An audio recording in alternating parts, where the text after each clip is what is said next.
presentation at the conference this summer, and so it's a bit the same presentation with some slight differences. So we're going to practice mantras today, a short mantra. We can practice longer mantra if we have time, if time is allowed or permitted, or if Madeline is delayed. And we can start.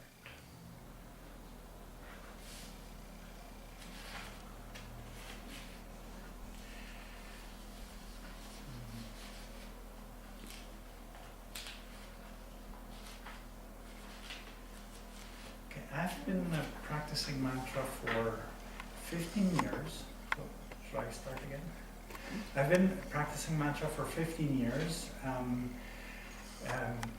I've been practicing intensely. I'm going to say intensely, I'd say 2 hours a day or more, probably 13 years. So basically at the beginning I went slowlier, and it's been my main practice. I've been practicing other things, but mantra has been my main practice every day. It's rare that I did not complete all the mantra that I had planned, but anyway. The goal of mantras is really to build up energy. Okay.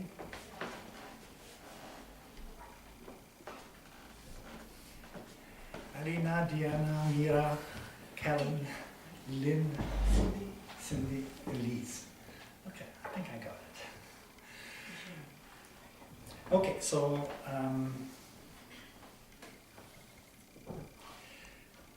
like I said, I've been practicing mantra for 15 years. I started slowly. I started with God, God, God. The word God was, I found this practice in the book La Vie des Maîtres, donc the life and teachings of the masters of Far East.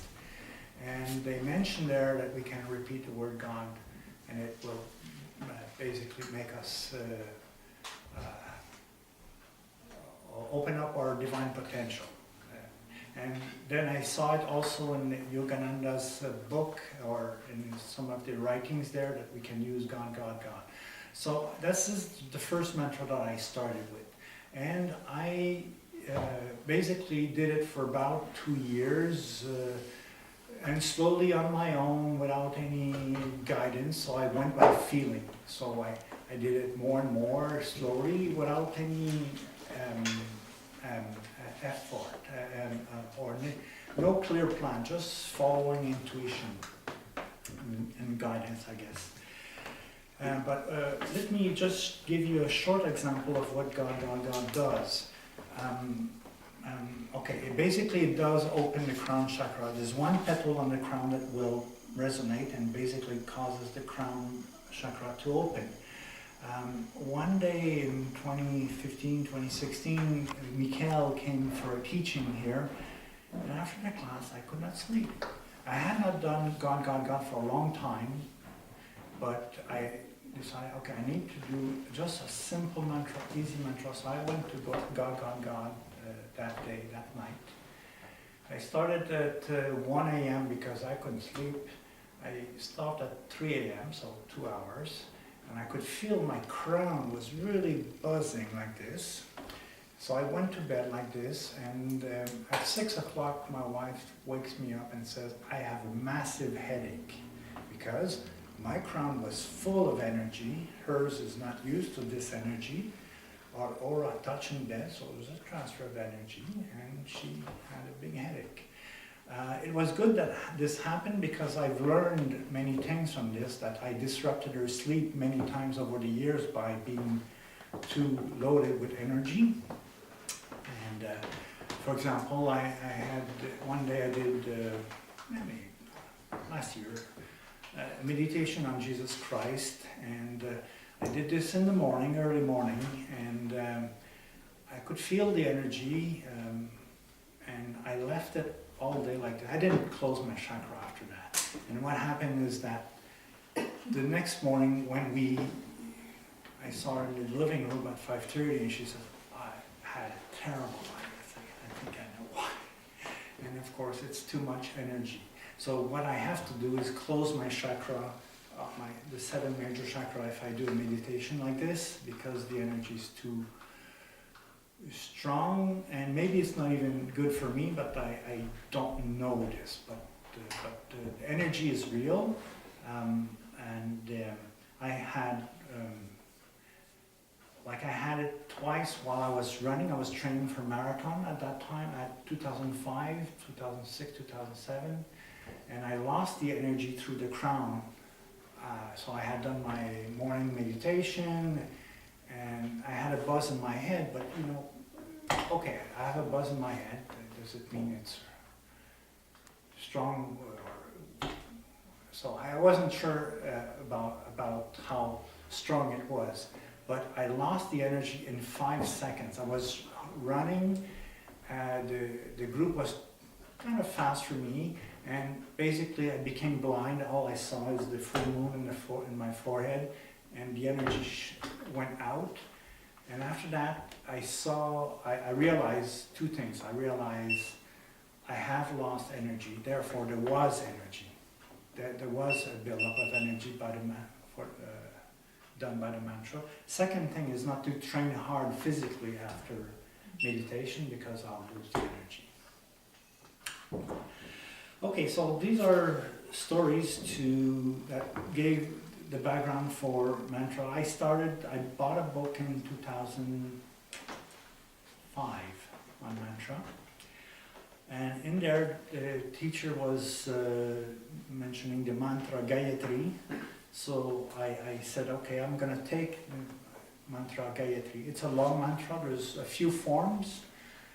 The long form is about 42 syllable long. That's the one that I did, starting in 2005, August 2005.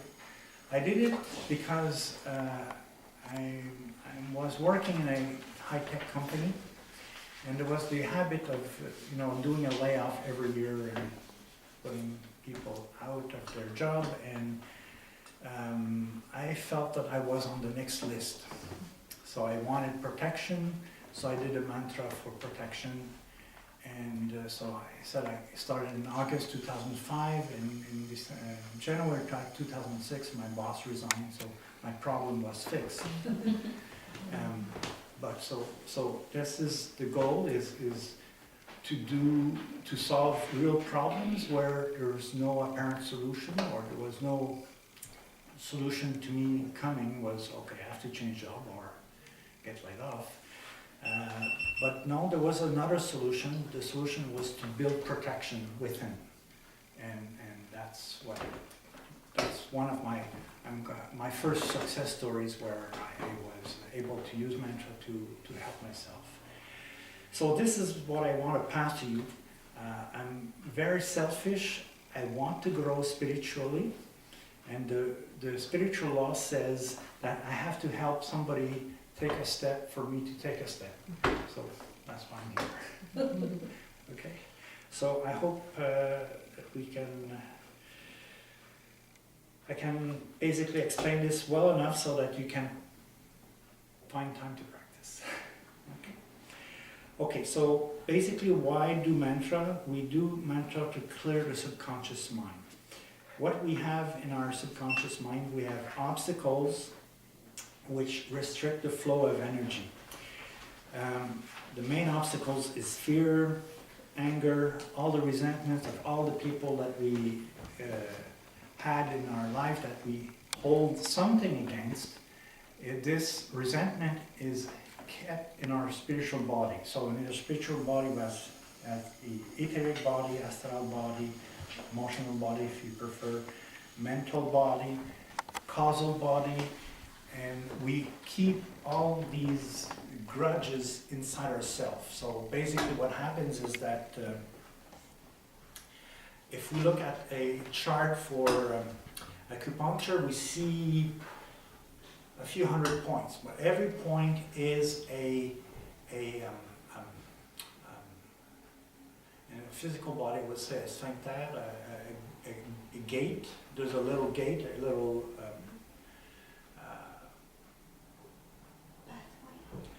little closure point, should I say. And basically, when we hold a grudge, we basically make the closure point close more and more and more.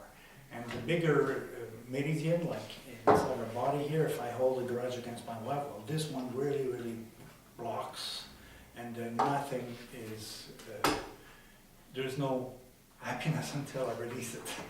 Okay, so the goal is all these points that restrict the flow of energy restricts our spirituality.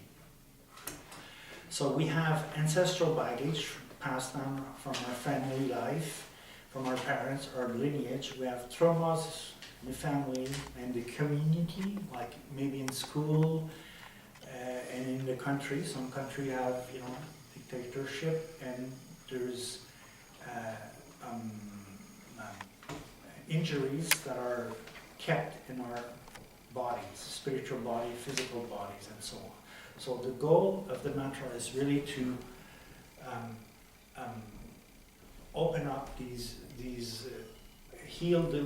open up the meridian, to increase the flow of the energy in the meridian, and basically to force a healing. A healing is a release of a memory. The release of the memory is we release the energy, emotional energy. We don't release the memory itself. We always remember the injury, but we are able to look at it without the emotional pain attached to it. So as we do mantra, as we meditate, any meditation technique is the same, is we're going to release the emotional injury. I'm saying emotional because this is where most of our injuries are, but they're in the mental body or